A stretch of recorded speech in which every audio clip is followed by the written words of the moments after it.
Ladies and gentlemen, welcome back to the Roman Trauma to Experience Radio Show live here on the Roman Trauma to Facebook page and on Instagram Live at the line 1021. So with our guests here today are Miss Kera Coston. See, I'm there. See, I'm there. Coston. So, how you doing today? How's you doing? I am well. I'm just so glad that the weather is beautiful and it was just a beautiful day to come out because this has been a long time coming. Yes. Yes. So, how was your week? My week was good. It was a little long at first, but you know, because I work for the state, I am a income maintenance caseworker when I am not a plus model. So, what you do again? What you do? I'm an income maintenance caseworker for the Commonwealth of Pennsylvania. So, what's that? What you do? We determine eligibility of benefits like medical assistance, food stamps, cash assistance. So, y'all do unemployment. Mm-hmm. Well, no, I'm not unemployment. Oh, no. That is a different department. Oh, okay. Like, please, everybody already thinks that. Everybody thinks that already. Like, so, but no, we're separate. Okay, so earlier in the show I mentioned about the Beyonce situation on Tuesday, and you are a mom. Mm-hmm. I wanted to ask you a perspective. What was your perspective about that situation and what happened, the turnout, the settlement? Because that people are trying to promote justice for her, and then the settlement. It was like, wait a minute, what's going on? So yeah, the settlement is just to keep them quiet, pretty much. At the end of the day, she still needs justice. They still need to go to jail. But it's bigger than just the law enforcement because it's the whole criminal justice system for that state. That's the reason why it's kind of being hush-hushed. But I still want that family to get the peace that they need. Yeah. It's not about the money. it's not really nice. Because they lost a family member. So it's way bigger than the money and it's way bigger than politics. So I just want the family just in general just to have peace. That's just pretty much it's a horrible situation, absolutely. Yeah, because so much going on. Plus they have that. Plus you have the gun violence going here in Philadelphia, the shootings and all stuff like that. So it's been a really trying time for us as a whole, and just mentally and emotionally. So trying to keep yourself sane and trying to stay focused and just. People are trying to go back to work, go way outside. Now you got to deal with people every day. Now it's like you work with people, but it's like you're still isolated in some way, shape, or form. Isolated, and then you got to pray every day that no one gets COVID. You got to be home for 14 days, and you got to be back to where you were. We're so inundated with all the negative stuff that goes on in the world because of media. Because you get it one way, social media, you get it television. So it's just a constant. Right, and sometimes you need to just get away. Even if you go to the beach, you just get away for a couple of days, right? A couple hours, whatever you eat.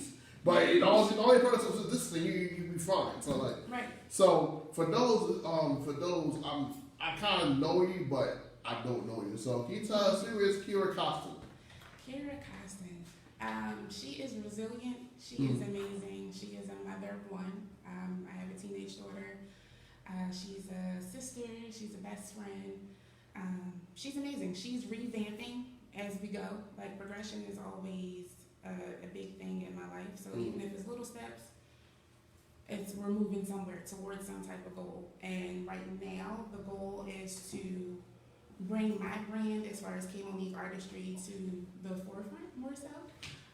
Because yes, I am a plus model. That is one part of my brand, but the other part includes that I'm a makeup artist and that I call myself a nail dealer. And I say that because I create press-on nails. So press-on nails, that's my jam right now, and just elevating in that craft. It's just me being more creative versus what I do for my 9 to 5. So I am multifaceted. That's Kera Coston. That's KMonique. That's all of me in one. That's my umbrella. Just creativity, perseverance, progression, and then just trying to stay upbeat in this lovely world we're in right now. Lovely, So positivity is definitely a big thing. So my circle is very small as far as friends, family. You just need the constant positive affirmations from people. Yes. No negative. So you know, trying to stay away from that type of thing, and you know, creating a process is a process in itself. Right. So, what was your upbringing like? You said that because you say you do a lot in terms outside of what you work. You do like modeling, the press on nails, and the makeup artistry. So, what was your upbringing like that kind of led you on that path? I think I've always been a jazzy kid, just because I always saw my mom, you know, getting glammed up. My mom was a Philadelphia police officer for 20 years. I have a whole bunch of different police officers in my family as well. Upbringing, single mom. Glam was the thing. Like, glam was in the household. Glam as in glamorous, as in when you appear to the world, let's, you know, make it fabulous. Why not? Like that type of thing. So that's always been a part of me. My grandma has always been big on fashion. My mom big on fashion. So that's just something that's just been instilled from a young age. And then just being confident, because I am a 6'1" woman. It's a totally different experience than, you know, anybody that may be shorter than myself. So bringing that also within my brand too, saying that it's great that you are tall and that you are plus size, because that's a lot of things a lot of companies don't look at as far as fashion. They think like when it comes to plus size fashion that everybody is short and round type of thing. Whereas, no, we come in all different proportions. Right. So a part of my brand is to show that being tall and plus size is where it's at. And that's what I am, that's what I'm going to promote. That's just a part of everything. What else did you ask me? So you say you grew up 6'1". Was you always that tall growing up, or just it progressed? It must regress. So like at 14, I was 5'9". Comparing that to my daughter right now is 14 and she's 6'2". What? Yeah. Wow. So, you know, it's a difference in that, but it's the same struggles as you know. Different. Yeah. What do you talk to your daughter now that you did have that as you were 14 growing up, because you was 5'9", even though you was 5'9", and now she's 6'2". What do you try to instill about that confidence, and despite being tall, you know? So that's. I mean, every day, every other day, I tell her that she's amazing. She's super intelligent. She can do anything. She doesn't just have to be stuck in the space of playing sports. Because that was always my big thing. It's just like everybody asks me, you know, you play basketball, you play volleyball, or whatever. And I played volleyball. I didn't want to play basketball. But I got out of even that stereotype as a tall girl of playing sports. Because I was just like, no, I'm out. Like, I don't play sports. I'm not going to break a nail type of thing. So my daughter has that mixture, I guess, for me, because she does like sports. She was on volleyball team, she's on basketball team, you know, with social distancing, with not being in high school, because she is a 9th grader. They were already scouting her in middle school, pretty much, for the high school. Because I live in Norristown now. I'm originally from West Philly, 59th and raised. So born and raised. So, you know, just bringing my confidence and not my insecurities to her has always worked for us. Just telling her that she's amazing, she's beautiful. You know, if somebody doesn't like you for you, then they're not for you. Right. Exactly. So it's just a lot of things, I guess, that I teach her, either, you know, verbally or non-verbally, that, you know, she's just going to take with her regardless. So she stands up straight. She makes sure, you know, she's just the best that she can be when she's out in the world type of thing. So I pride myself on that. And I'm proud of her, you know, for being able to take all the positives that she sees from me and then, you know, use them in her own life. So, yeah, so, follow-up question. So I know that she's being recruited now. She's in high school now, doing it virtually, being home, and probably miss like graduation. So how do you think how she be doing this pandemic? How she been doing? She's actually been thriving, and I commend her on that too. Because yes, it's totally different. But because they were doing it before this semester, she was kind of used to it. So it wasn't just like they just kind of dropped them into, you know, your online school. Like, they only have a short day, because they start at about 7:30, 7:45, and they're done by 10:45. Wow. And, you know, the rest of the day is her doing her work, or however long she feels. So I feel like that is positive, because that's gearing her for college. Because it's like, you'll have your classes in the morning or throughout the day, and then, you know, the rest of the day you have to time manage. So her time management is actually really great at 14.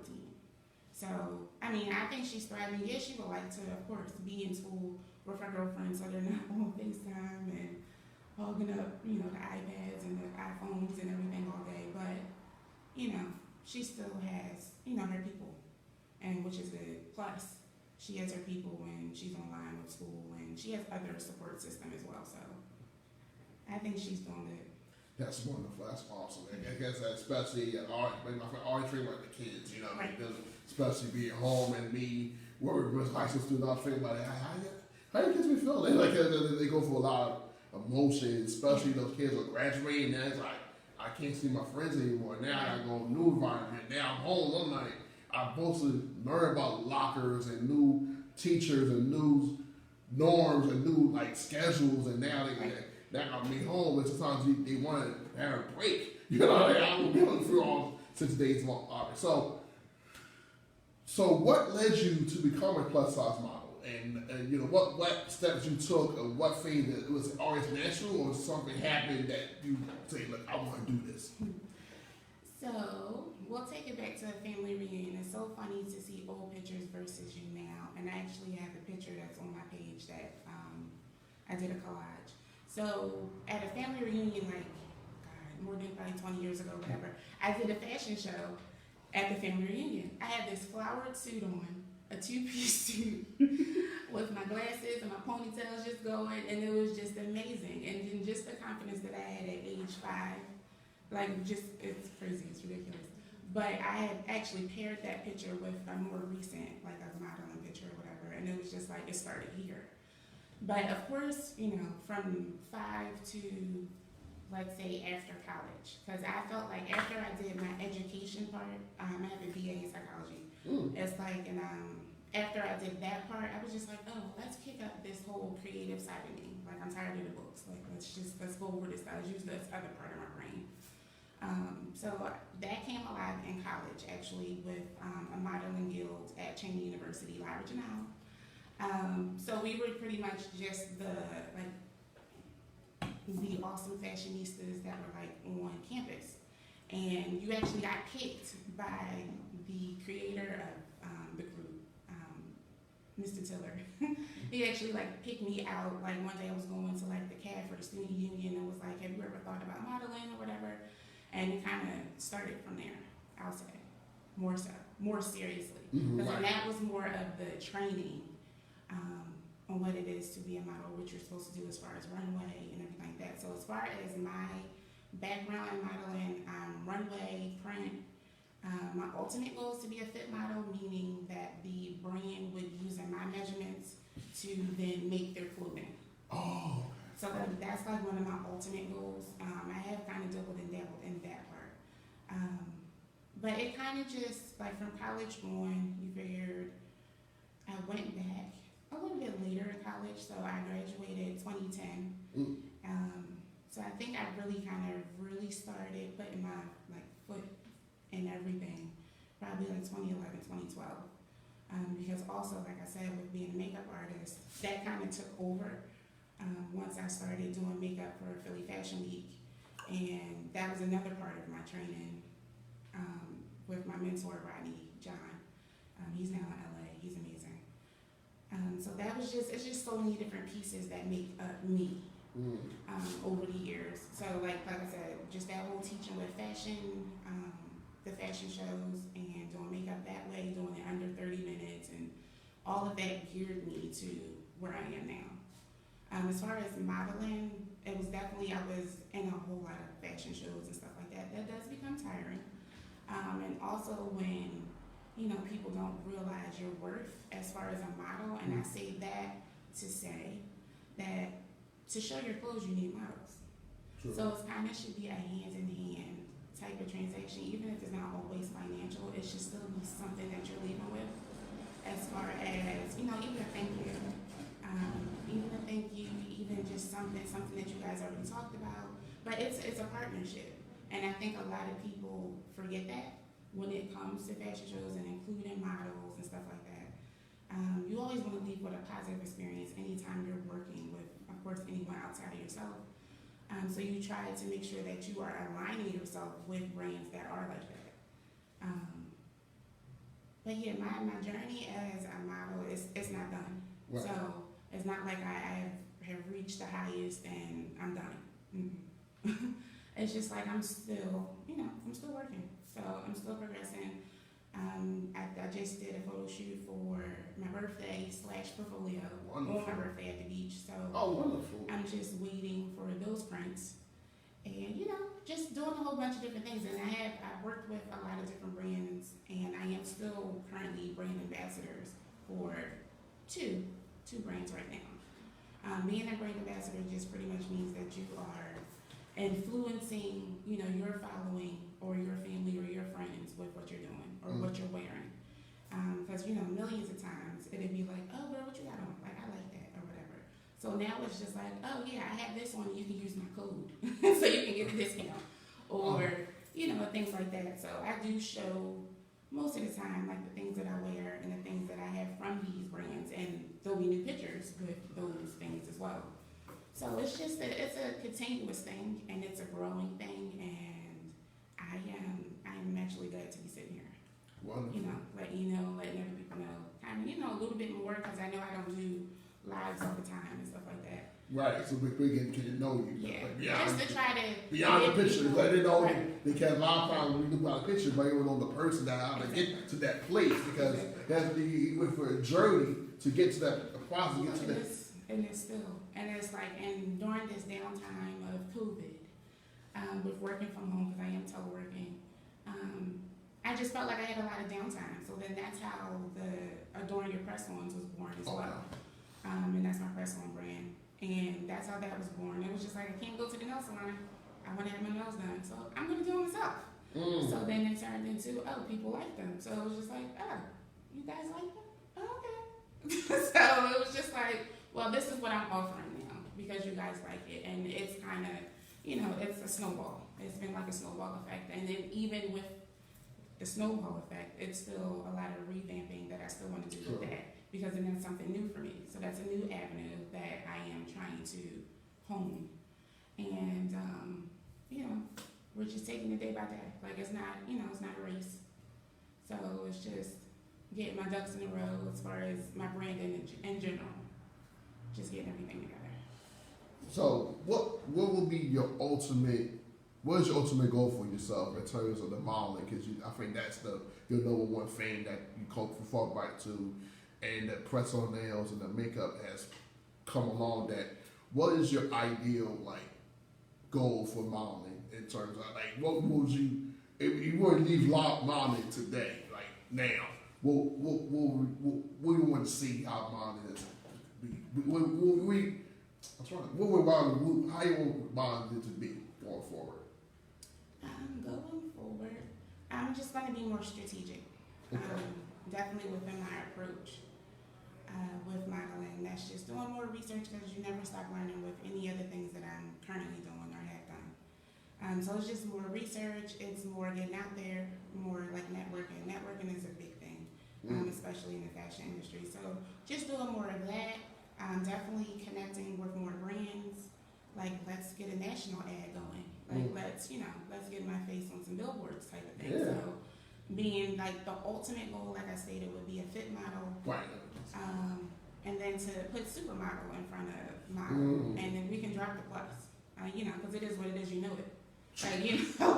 I'm going to tell you, ain't going to be no time soon you're going to see skinny on me. So it's always going to be, that's always going to be a known thing that I am plus size. So let's just put super on front of that. Right. So within my brands, I also want to bring more merchandise to the consumer as well that are either models themselves or they just want something fabulous. But that'll be something I'll talk about later. But yeah, that's definitely one of the things that I want to do is bring in merch, as they say now, to everyone, because I got a few ideas that I'm thinking about doing. So within my nail brand and within being a plus model. So yeah, I got a couple different things going on, but definitely to make KMonique artistry a household name. That's the definitely ultimate goal. I'll ask you that. How did you get KMonique?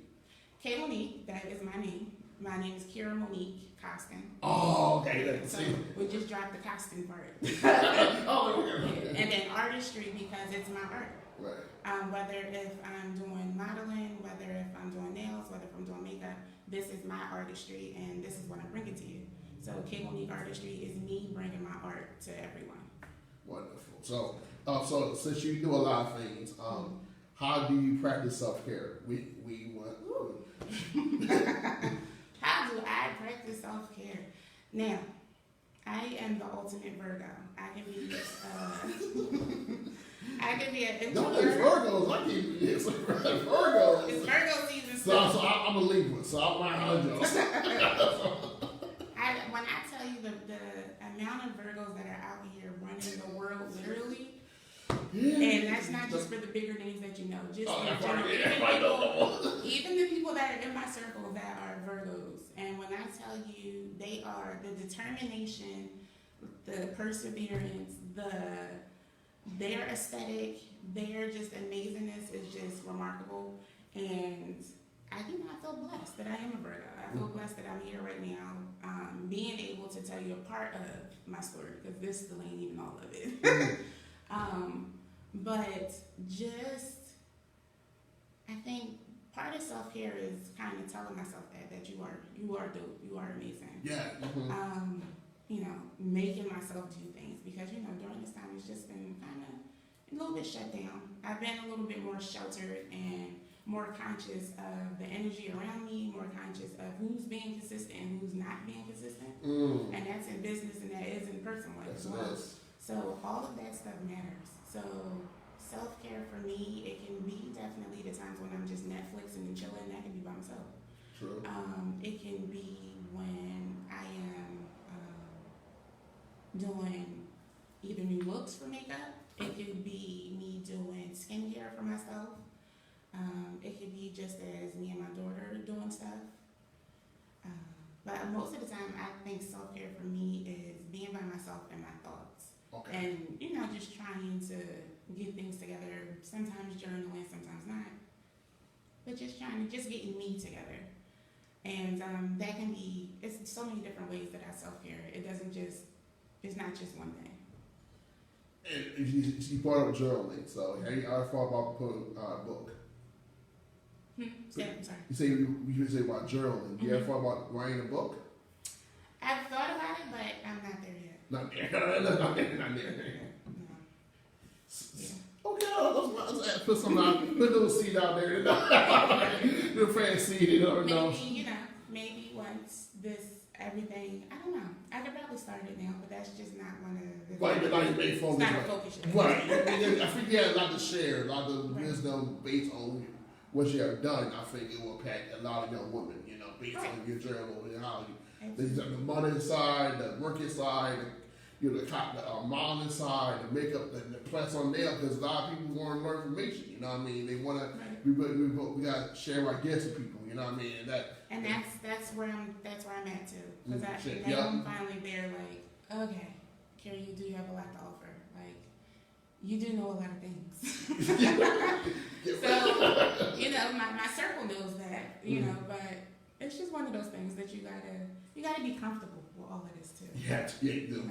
So it's the constant being transparent that kind of can be scary, and it just sometimes it's just not a thing for me. It's just like, you want me to talk about what? Like, you know what I mean? Or I know it's easy. I know it may seem simple to a lot of people, especially people that do it all the time. But when you are an overthinker, you're just like, I'm gonna do it today.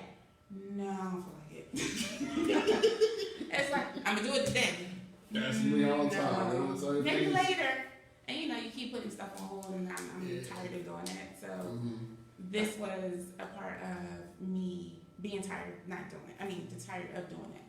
Trying to be, not trying to still keep myself sheltered. So this is a part of that. Thank you. Yes, plus I got to know more about your journey, how you became the awesome woman that you are today. So, do you have any final words for any guests who are watching right now, or will watch probably later about what advice you give to them, that you give to yourself? The advice that I give to myself and that I would definitely share with other people is never give up on yourself. Because that's like that's one of the biggest things and probably the worst that you could probably do ever is give up on yourself. So never give up on yourself. Like I've never given up. I've had my moments, but I've never given up. And I'm not going to. So I think just pushing through has been a mantra of mine. So I'm going to continue that, and I urge everybody else to do that too. Wow. So Kera Coston, thank you so much for being a guest on the show and sharing more beyond the modeling that you do, that you have a lot of gifts to offer for us and to the world, you know, and I thank you for your time. So I hope we can reconnect soon. So for those who are watching, thank you so much. We will be right back. We'll have Damani Devereaux on StreamYard at 1 in 3 minutes. So I got my computer up. So this is the first time we're doing it. So again, thank you so much for joining us. Hope you can watch the show, rate comments, provide comments for us. We're about getting people like Kera on here to share this journey, to maybe inspire you to be on your journey, so to work on your purpose and your gifts and things like that. So we'll be right back in a few minutes, so stay tuned.